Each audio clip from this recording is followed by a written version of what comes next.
부활하신 주님께서는 실패와 좌절 속에 잠겨있던 제자들을 찾아가셨습니다.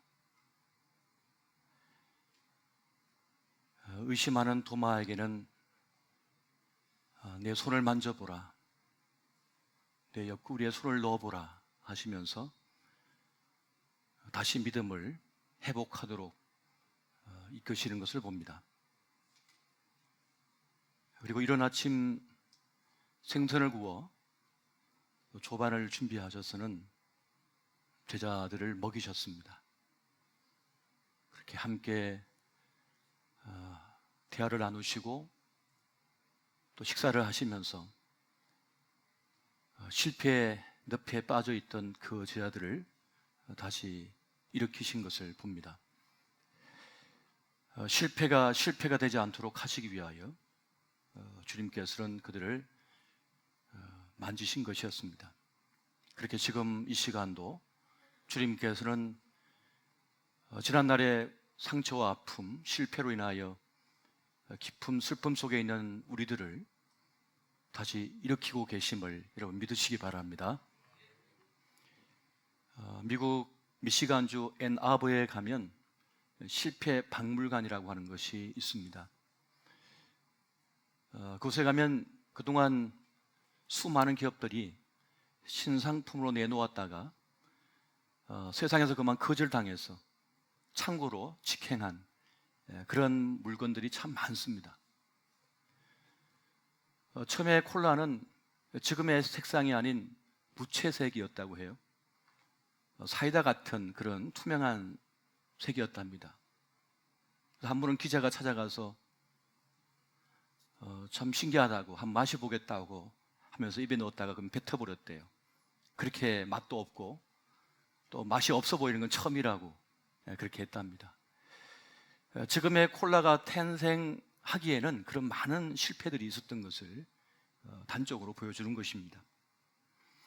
또 스프레이 치약도 있다고 합니다. 입을 아 하고 벌리면 칙 하고 이렇게 스프레이를 뿌려주는 거죠. 되게 손쉽고 편할 것 같았는데 이것도 통 시장에 반응이 없었다고 해요. 그래서 결국은 그 사업도 접게 되었다고 합니다. 그곳에는 참 많은 CEO, 이 기업가들이 찾아와서 살펴본다고 합니다. 실패를 통하여 성공을 배우기 위한 것인 것이죠. 그래서 3M과 같은 기업, 또 삼성의 이 에버랜드에서도 이 실패를 답습하지 않기 위하여 실패 파티를 연다고 합니다. 생일 축하합니다를 이 개사를 해가지고 실패 그만합시다 이렇게 노래를 부르면서 파티를 한다고 합니다. 그리고 독일 자동차인 BMW에서는 매달 이달에 가장 창의적인 실수상이라고 하는 것을 만들어서 창의적이긴 하지만 실패한 거, 그러한 직원에게 상을 수여하는 것을 봅니다. 또 핀란드에서는 10월 13일을 실패의 날로 규정해서 한 해 동안 실패한 모든 것을 나누고 또 서로 격려하고 위로하는 그런 시간을 가진다고 합니다. 실수나 실패가 그냥 실패가 되지 않도록 하기 위한 반전의 기회로 삼고자 하는, 또 교훈 삼고자 하는 그러한 지혜가 있다고 하는 것을 우리가 보게 됩니다.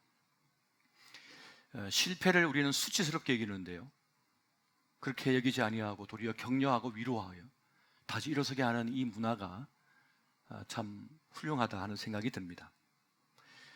뭘 이렇게까지 할까 싶기도 합니다. 그 이유는 실패가 그렇게 무섭기 때문입니다. 실패 늪에 한번 빠지면 도무지 살아나올 길이 없기 때문에 그렇습니다. 의외로 많은 사람들이 지난날의 실패 또 상처로 인하여 힘겨워하는지 모릅니다. 헤어나온 것 같은데, 벗어난 것 같은데 여전히 그 지난날의 실패의 아픔, 상처로 인하여서 수치샘에 이 모욕감에 떨면서 살고 있더라는 것이죠. 그렇기 때문에 그 실패 늪에 빠진 이들을 다시 붙잡아서 끌어내 줄 필요가 있다는 것을 말하고 있는 것입니다. 오늘 시편 기자의 간절함을 우리가 보게 됩니다.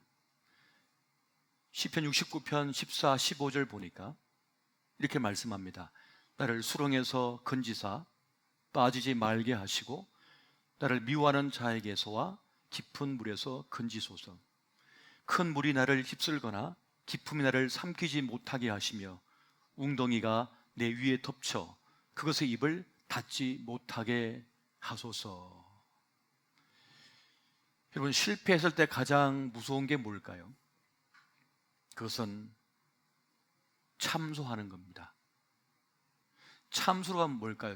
참소는 실패를 지적하고 비난하고 조롱하는 겁니다. 누군가 내 실패를 비난할 때도 있지만 더 무서운 건 내 스스로가 나의 실패를 조롱하고 비난하며 용서하지 않는다고 하는 사실입니다. 완벽한 것을 좋아하는 사람일수록, 이 자존감이 높은 사람일수록 더 수치스럽게 여긴다는 거죠. 자기를 용서하지 않는다는 거예요. 그래서 우리는 우리 스스로를 너무 비난하거나 가혹하게 다루지 말아야 됩니다. 여러분, 소중한 것일수록 조심스럽게 다루잖아요. 귀한 것일수록 소중하게 다루잖아요. 그런데 이 세상에 가장 귀한 게 무엇입니까? 나 자신입니다. 내가 있을 때라야 다른 것도 존재하는 거예요. 근데 많은 이들은 자기 자신을 너무 소홀하게 함부로 가혹하게 다룹니다. 여러분, 누구나 실패할 수 있습니다. 누구나 쓰러질 수 있습니다. 누구나 실수를 할 수 있습니다. 공부가 생각만큼 안 될 수도 있어요. 그리고 사랑에 실패할 수 있습니다. 인간관계에서 잦은 실패와 좌절을 경험할 수도 있습니다. 직장 생활이 잘 되지 않고 적응하지 못할 때도 있어요. 때로는 내가 모든 걸 걸었지만 사업이 실패할 수도 있습니다. 근데 분명한 것은 실패도 영원하지 않고 성공도 영원하지 않다고 하는 사실입니다. 우리는 이 실패가 영원할 것처럼 여겨져요. 이 슬픔이 영원할 것처럼 느껴져요. 나는 절대 이 고통에서, 이 좌절감에서 절대로 벗어날 수 없을 것이다 라고 하는 그런 생각이 들 때가 있습니다. 근데 그렇지가 않다는 것이죠. 거짓의 아비인 사단은 우리에게 자꾸 거짓말을 합니다. 너는 이제 끝났어. 내겐 소망이 없어. 내일이 없어. 이게 전부야. 거기에 압도당하게 되면 무한한 능력과 가능성을 가진 사람이라 할지라도 나는 이제 끝났나 보다. 난 소용없는 인간인가 보다 라고 하는 자기 비애 속에 빠져들게 됩니다. 그래서 위대한 선지자인 엘리야조차도 한 번의 실패를 경험하고는 주님께 뭐라고 했습니까? 나를 차라리 죽여주십시오라고 그렇게 외쳤던 것을 보게 됩니다. 한편 여러분, 사단은요, 성공의 자리에서도 우리를 시험을 합니다. 성공의 늪에 빠지게 만듭니다. 실패의 늪에도 빠지게 만들지만 성공의 늪에도 빠지게 만들기도 해요. 한 번의 성공이 영원한 것인 것처럼 부풀려요. 이 분야의 성공을 다른 분야의 성공으로 착각하게 만듭니다. 그래서 교만의 끝판왕이 되게 만들지요. 그래서 겸손을 잃어버리게 만듭니다. 여러분, 사람마다 나르시즘이 있다고 해요. 그게 뭡니까? 자기 만족, 자기 오름에 빠지는 것이죠. 거기에 빠진 사람은 자기가 성공한 공식을 가지고 모든 것을 대입시켜요. 자기가 만든 줄을 가지고, 자를 가지고 다 갖다 대요. 자기가 성공한 그 분야의 것을 가지고 가정에 가지고 와서 자녀에게 들이대요. 아내에게 들이댑니다. 그래서 문제가 많아요. 그래서 아픔이 많아요.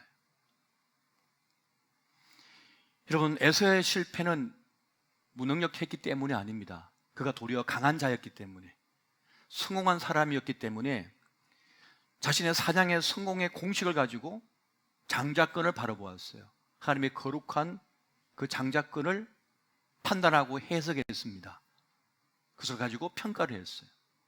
나는 언제든지 사냥에 성공할 수 있으니까 이 장자권도 언제든지 내가 손만 뻗치면 가질 수 있어. 그것이 하나님의 것이라 할지라도 나는 그걸 사냥할 수 있어. 이렇게 착각을 한 거죠. 그러나 여러분, 한 번 떠난 기회가 다시 오지 않을 때도 많습니다. 특히 하나님의 것은 그렇습니다.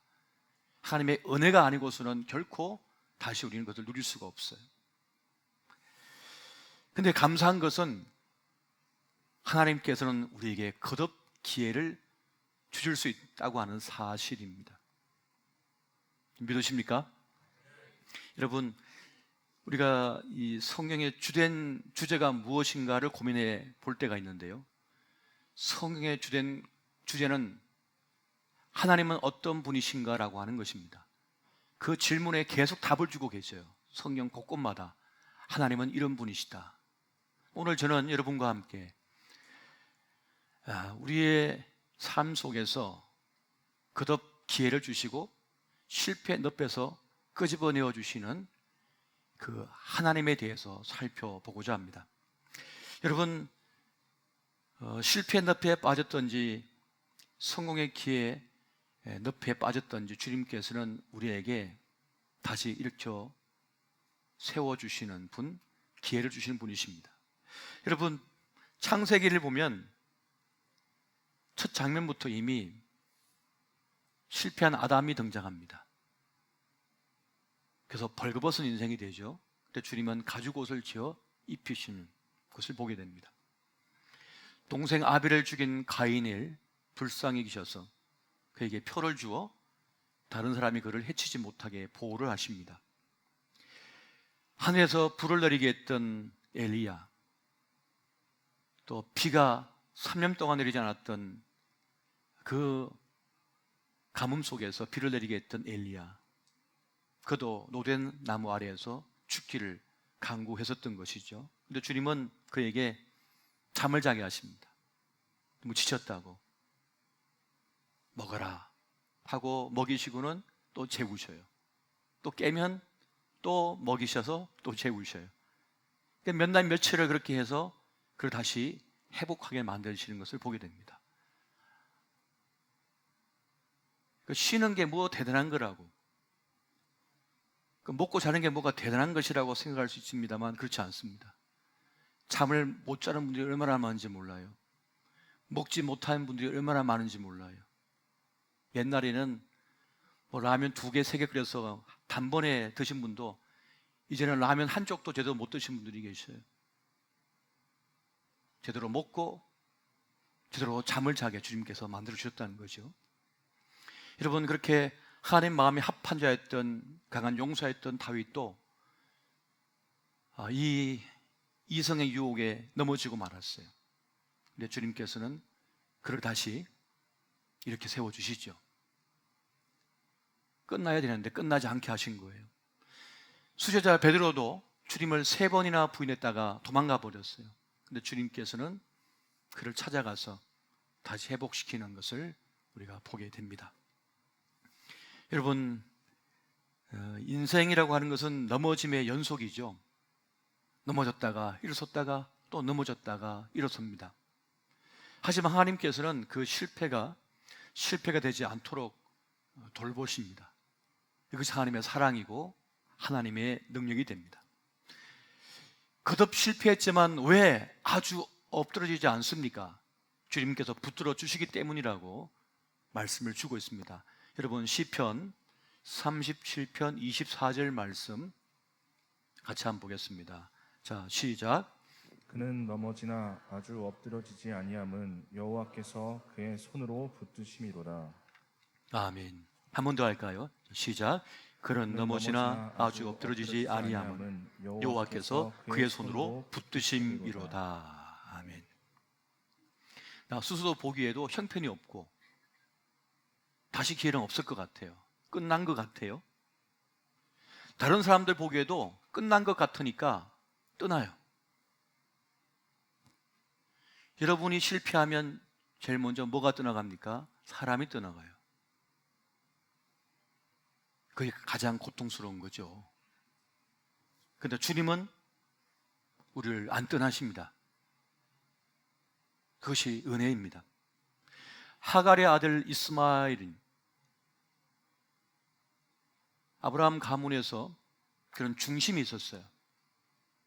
상속자로 서 있었어요. 그런데 이삭이 태어났습니다.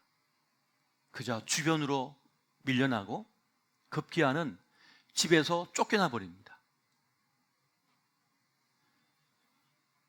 아브라함이 어떻게 할 방법이 없어요. 하나님께서 내보내라 하십니다.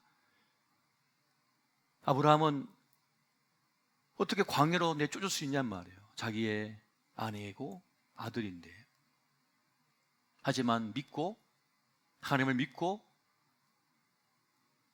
떡 한 배낭과 물 한 배낭을 줘서 내보냅니다. 근데 얼마나 가겠어요? 금방 떡이 떨어지고 금방 물이 떨어져 버린 거죠. 그 자식이 물을 먹지 못해서 입속에 새빨갛게 타들어가죠. 그를 보며 도저히 이 어미는 그 죽음을 볼 수가 없어서 화살을 쏴서 갈 거리 정도 되는 곳에서 숨어 있어요. 이 아들의 그 비명을, 그 신음소리를 들을 수가 없어가지고. 그때 천사가 나타나서 우물을 찾게 하고, 그리고 한 민족을 이루게 합니다. 하나님께서는 이스마엘에 대한 계획을 갖고 계셨던 거죠. 뜻이 있었던 것입니다. 사람들은 실패한 나를 보고 때로는 조롱도 할 수 있고 비난도 할 수 있고 외면을 합니다만, 그러나 주님께서는 떠나지 아니하시고 우리를 귀하게 보십니다. 우리는 사단의 참수에 속지 말고 은혜의 보좌 앞으로 나아갈 수 있어야 됩니다. 그것이 우리를 살리게 됩니다. 여러분, 어떻게 해야 될까요? 넘어졌어요. 실패했어요. 여기에 하나님께서 우리에게 알려주시는 공식이 있습니다. 비밀이 있어요. 그것은 말씀을 붙들라는 것입니다. 한번 따라해 보세요. 말씀을 붙들라. 7번 넘어졌어도 다시 일어서게 하시는 그 하나님의 능력, 그 말씀을 믿고 우리는 그 말씀을 붙들고 일어날 수 있어야 됩니다. 잠언 24장 16절 보니까 대저 의인은 7번 넘어질지라도 다시 일어나려니와 악인은 재앙으로 말미암아 엎드러지느니라 라고 말씀합니다. 우리가 실패했을지라도 말씀을 붙들면, 이 말씀을 붙들면 우리는 실패의 늪에서 빠져나올 수가 있게 되어집니다. 하나님께서는 말씀을 보내어 우리를 살리시기 때문에 그렇습니다. 시편 107편 19, 20절을 같이 한번 보겠습니다. 자, 시작. 이에 그들이 그들의 고통 때문에 여호와께 부르짖으며 그가 그들의 고통에서 그들을 구원하시되 그가 그의 말씀을 보내어 그들을 고치시고 위험한 지경에서 건지시는도다. 아멘. 여기서 말씀이 역사를 해요. 여러분, 세상의 말은 조금 우리에게 위로가 되고 조금 힘이 될 때도 있습니다만 그것이 끝이에요. 그런데 하나님의 말씀은 생명력이 있어요. 하나님은 말씀으로서 세상을 창조하셨고 또 살게 하십니다. 그것처럼 하나님의 말씀이 나에게 적용되어질 때, 그 말씀이 나에게 다가왔을 때 우리 영혼이 살아나고 우리 육신이 살아나며 우리의 삶의 자리가 다시 회복되어지고 살아나게 되는 것입니다. 할렐루야. 그것이 말씀의 능력인 것이에요. 그래서 하나님은 절망과 좌절, 실패의 자리에 있을 때, 실패 늪에 자꾸 깔아앉을 때, 빨려 들어갈 때 말씀을 보내주셔요. 말씀을 듣게 하세요. 그것이 우리를 살리는 것이기 때문에 그렇습니다. 그리고 사람을 보내주십니다. 말씀의 사람을 보내주십니다. 여러분, 실패한 청년 사울이 있습니다. 그런 예수 믿는 자들을 잡아 가두고 죽게 한 그러한 사람이었죠. 그런데 그가 다메섹 도상에서 예수님을 만나요. 그 순간 그는 3일 동안 앞을 보지 못합니다. 시력을 잃어버렸어요. 암흑 속에 살고 있어요. 그때 하나님께서는 경건한 사람, 위로자인 아나니아를 불러 이 청년 사울에게 보냅니다. 그리고 그에게 찾아가서 하나님의 메시지를 전하고 그를 안수해요. 기도를 합니다. 그랬더니 눈에 비늘 갇힌 것이 떨어지면서 이 사울이 눈을 다시 뜨게 되죠. 그래서 그는 이제 사도 바울로서의 삶을 살게 되어졌습니다. 사도행전 9장 26절 27절은 이 아나니아가 이제 사울, 이 사도 바울의 후견자가 되어서 돌보는 장면을 기록하고 있습니다.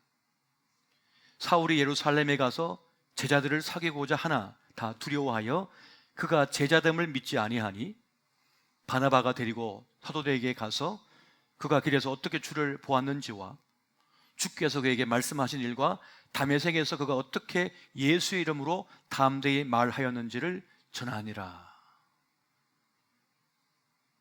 하나님께서는 아나니아를 보내서 사도 바울이 사도 바울로서의 삶을 살 수 있도록 돌보게 하십니다. 후견인이 되게 만드시는 것을 보게 됩니다. 그렇게 하나님께서는 말씀의 사람을 보내셔서 우리를 돌보십니다. 우리를 이렇게 세우는 거예요. 여러분, 우리 인생에서 가장 소중한 자산은요, 사람입니다.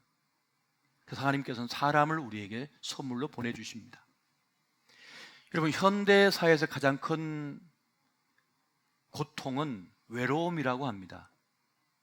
가장 큰 위협도 고독이 되고 있다고 말씀합니다. 그래서 태초에 하나님께서 뭐라고 했습니까? 그 풍요로운 에덴 동산에서 사람이 독처함이 아름답지 못하다, 불행하다, 고통이다, 이걸 간파하셨기 때문에 함께 할 사람을 만드신 겁니다. 여러분, 2015년도에 사람의 생존에 관한 연구가 있었습니다. 그래서 사망의 증가 요인이 있었어요. 그게 뭐냐면 외로움과 사회적 고립과 독거 생활입니다. 외로움이 26%, 사회적 고립이 29%, 독거 생활이 32%. 이 두려움, 불안해, 그리고 고통의 이유가 외로움에 있다고 하는 사실을 이제 과학적으로, 심리적으로, 사회적으로 알게 된 겁니다. 그래서 인간의 뇌는요, 위험을 감지하면 고통을 느끼게 한대요. 그래서 길을 가다가 넘어져 무릎이 깨지면 피가 나면서 고통이 느껴지죠. 아파서 견딜 수가 없어요. 그럼 어떻게 병원에 달려가고 약을 바르는 거죠. 그것처럼 사람이 외로움에 빠지면 고통을 느낀대. 절망을 느낀대. 사랑하는 연인을 잃으면 사람이 고통스럽잖아요. 그때는 어떻게 해야 될까요? 타이레놀을 먹어야 된답니다. 근데 이게 진짜 의학적으로 먹으면 고통이 덜해진대요. 왜? 고통을 내가 느끼고 있기 때문이죠. 그렇게 고통은 생존을 위한 안전장치인 것이죠. 결국 무슨 말입니까? 사람은 우리를 행복하게도 하고 하게도 만들고 불행하게도 만든다는 사실입니다. 그래서 하나님께서는 이 세상에 선물로 교회를 주신 겁니다. 교회는 건물 덩어리가 아니죠. 교회는 사람입니다. 하나님의 사람입니다. 말씀의 사람입니다. 말씀의 사람을 이 세상에 선물로 보내주신 거예요. 우리도 말씀의 사람이 필요하고 이 세상에도 말씀의 사람이 필요해요. 바로 교회인 것이죠. 우리가 놓치는 것이 있습니다. 그것은 바로 멘토의 법칙이라고 하는 것이라고 해요. 멘토의 법칙은 33%의 법칙이라고 하는데, 우리 인생을 살면서 우리는 33%의 사람을 만난답니다. 나보다 경험이 적고 실력이 좀 덜한 사람들을 만나며 삽니다. 33%의 사람. 그리고 우리는 또 한 부류의 33%의 사람을 만납니다. 나와 비슷한 수준의 사람, 나와 비슷한 삶을 살고 있는 사람을 또 만난대요. 그래서 우리는 친구를 삼고 동행자로 삼습니다. 그런데 많은 사람들이 나머지 33%의 사람을 잊고 산답니다. 그 33%의 사람이 누구냐? 나보다 탁월한 사람, 나보다 앞선 사람, 나보다 경험이 많은 사람, 이 사람을 우리는 놓치고 있다는 거죠. 모든 것에선 나와 비교했을 때 앞서 있고 뛰어나며 배울 것이 많은 사람이 있다는 겁니다. 그런데 우리는 그 나머지 33%의 사람을 싫어한대요. 불편해요. 왜요? 나보다 낫기 때문에, 더 나은 인생을 살고 있기 때문에 그게 기분이 안 좋은 거예요. 그러나 그럼에도 불구하고 그를 스승으로 삼든지 멘토로 삼을 수 있을 때 우리는 우리 인생을 참으로 복되게 살아갈 수 있다는 것입니다. 지금 우리 사회에 스승이 없대요. 멘토가 없답니다. 그러면 진짜 스승이 없냐, 멘토가 없느냐, 그게 아니래요. 그걸 삼을 마음이 없어요. 스승으로 삼을 마음이 없어요. 멘토로 삼을 마음이 없기 때문에 시행착오를 겪게 된다는 것입니다. 겪지 않아도 될 어려움을 스스로 자초한다는 거예요. 여러분, 아인슈타인에게도 멘토가 있었습니다. 매주 목요일마다 자기의 멘토와 함께 점심 식사를 했어요. 여러분, 간디도, 인도의 정신적 지도자 간디에게도 멘토가 있었습니다. 빌 게이츠에게도 폴 알렌이라고 하는 멘토가 있었습니다. 세계적인 투자자가인 워렌 버핏에게도 벤자민 그라함이라고 하는 멘토가 있었습니다. 모든 사람들은 멘토가 필요한 거예요. 다시 말하면 물어볼 사람이 있어야 된다는 거죠. 물어봐야 되는데 물어보질 않는다는 거죠. 그렇게 여러분, 멘토는 지름길입니다. 시간 낭비, 인생 낭비, 사람 낭비를 막아주어요. 근데 엉뚱한 데 가서 물어봐요. 자기 친구한테 물어봐요. 술을 끓여야 되는데 술고래한테 물어봐요. 나 술 끓을까? 그 술고래가 뭐라 하겠어요? 인생 뭐 있냐? 마시자. 더 마시자. 그러는 거죠. 물어볼 때 물어봐야 되는데. 여러분, 괴물 복서인 타이슨이 원래 감옥에서 권투를 배웠죠. 그래서 코치를 만나요. 그 코치에게서 인생에 대해서, 권투의 철학을 배우죠. 그래서 그는 세계 챔피언이 됩니다. 하지만 그가 승승장구할 때 그 코치를 버리고 딴 코치를 맞이하죠. 왜? 너무 불편해. 나 이제 성공했는데 자꾸 잔소리만 하는 것 같아. 그래서 스케줄도 자기가 원하는 대로 다 짜요. 결국 그런 홀리필드에게 무참하게 패배를 당하고 말죠. 결혼 생활도 파탄이 납니다. 지금은 이제 나이 들어가지고 착해졌대요. 그냥 너무 늦게 깨달은 거죠. 근데 다 이런 식입니다. 다 이런 식이에요. 여러분, 멘토가 있는 사람과 없는 사람의 차이가 있답니다. 있는 사람과 없는 사람의 차이가 30년 정도 된대요. 무섭지 않나요? 굳이 그런 고통, 아픔, 절망, 실패 당하지 않고도 갈 수 있는 길이 있는데 굳이 그 길로 다 헤치고 간다는 거예요. 들을 기가 없기 때문에 그렇습니다. 여러분, 사실 우리는요, 태어나면서 지금까지 다 배운 것들입니다. 무조건적으로 배운 것이에요. 엄마 아빠에게 처음 다 배운 거예요. 무조건 모든 걸 다 습득한 것이었어요. 그것처럼 우리는 배움을 멈추지 말고 겸손하여 배울 마음을 가지고 있어야 됩니다. 인생에 대해서, 가정에 대해서, 자녀에 대해서, 내 건강에 대해서, 신앙생활에 대해서도 말이죠. 여러분, 유대인들은 항상 어디가 중심인가요? 회당이 중심이에요. 그럼 회당에 누가 있습니까? 랍비가 있어요. 그래서 그들은 항상 그 랍비와 대화를 나눠요. 항상 함께 식사를 하고 대화를 나누면서 삶의 가치와 인생에 대해서, 또 자녀에 대해서, 항상 신앙에 대해서 배우고 나눔을 통하여 성장을 이루어갑니다. 그래서 굳이 하지 않아야 될 시행착오를 겪지 않습니다. 하지 않아야 될 시행착오 겪지 않는 거죠. 여러분, 한번 보십시오.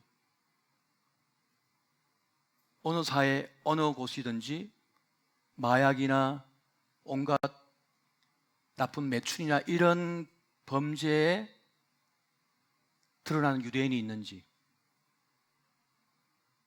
들어본 적 거의 없으시지 않나요?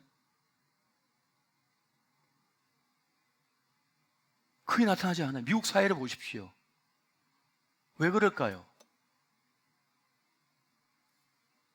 토라, 말씀을 붙들고 있기 때문에. 우리의 신앙생활도 끊임없이 배워야 합니다. 끊임없이 다듬어야 됩니다. 나 교회 다 알아.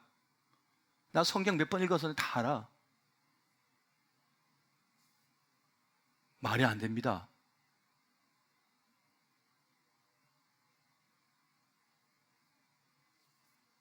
팔 년 걸려서 박사 학위를 받을 때도 성경 몇 구절만 연구한 걸 가지고 받는 거예요. 근데 어떻게 우리가 성경을 다 합니까? 들은 풍어는 좀 있고 교회의 형태나 분위기는 좀 알죠. 그러나 실제로 신앙생활을 다 알지 못합니다. 여러분, 멘토가 있는 사람, 영적 멘토, 말씀 있는 사람은 현명한 선택을 합니다. 우리는 성공을 위해서 근면 성실하게 열심히 삽니다. 끊임없이 열심히 삽니다. 저도 제 부모님 보니까 끊임없이 열심히, 한 번도 쉼 없이 노시는 거 한 번도 못 봤어요. 그 아내가 저한테 하는 얘기가 항상 당신은 놀 줄을 몰라, 쉴 줄을 몰라 라고 얘기를. 그걸 본 적이 없어가지고. 근데 여러분, 근면 성실함 가지고는 성공학의 공식이 보면 25%밖에 안 된대요. 열심히만 달리기 때문에. 더 중요한 건 뭐죠? 방향이거든요. 여러분, 농구 선수가 3점 슛만 잘한다고 프로의 무대에 갈 수 있나요? 드리블도 잘해야 되고, 몸싸움도 잘해야 되고, 전략도 알아야 되고, 자기 관리도 할 수 있어야 되거든요. 그것처럼 인생에서도 3점 슛만 있는 것이 아니에요. 근면 성실만 있는 것이 아닙니다. 전략이 있어야 되거든요. 현명한 선택이 있어야 되거든요. 여러분, 멘토가 있으면 황금 너겟을 얻는다는 말이 있습니다. 황금 너겟은 조언이나 가르침을 뜻해요. 그러니까 순간순간마다 영적 멘토, 말씀의 사람을 통하여 이 길을 가야 될지 말아야 될지, 그래서 어떻게 해야 될지를 알게 된다는 것이죠. 저는 고민이 되거나 어려움이 있으면 제 영적 멘토에게 전화를 드려서 물어봅니다. 찾아가서 밥도 먹습니다. 그리고 원래 목사님도, 제 은사 되시는 목사님도 마찬가지고 몇몇 분들이 계셔요. 모르겠거든요. 잘 알질 못하겠어요. 그럼 물어봐야 돼. 매우 중요한 말씀을 드리고 있습니다. 그렇게 여러분 지금 실패의 자리, 어려움 속에 있습니까? 그렇다면 다시 말씀을 붙드십시오. 그리고 말씀의 사람을 가까이 하십시오. 물어보십시오. 물어보셔야 되는 거예요. 요한복음 14장 18절에 말씀합니다. 내가 너희를 고와 같이 부르두지 아니하고 너희에게 오리라. 주님께서 지금 우리에게 성령의 충만하심으로 오시고 또 말씀을 통하여, 말씀의 사람을 통하여 우리에게 오셔서 우리를 돌보시고 지금 끌어내고 계셔요. 끌어내고 계십니다. 그러므로 여러분, 힘겨우시거든, 실패 자리에 있으시거든 다시 주님을 바라보시고 말씀을 붙드시고 말씀 사람에게 물어보십시오. 그렇게 동행으로 삼으십시오. 그렇게 우리는 존귀한 생애를 살아갈 수 있을 것입니다. 오늘 이 은혜가 함께 하시기를 예수 이름으로 축원드립니다.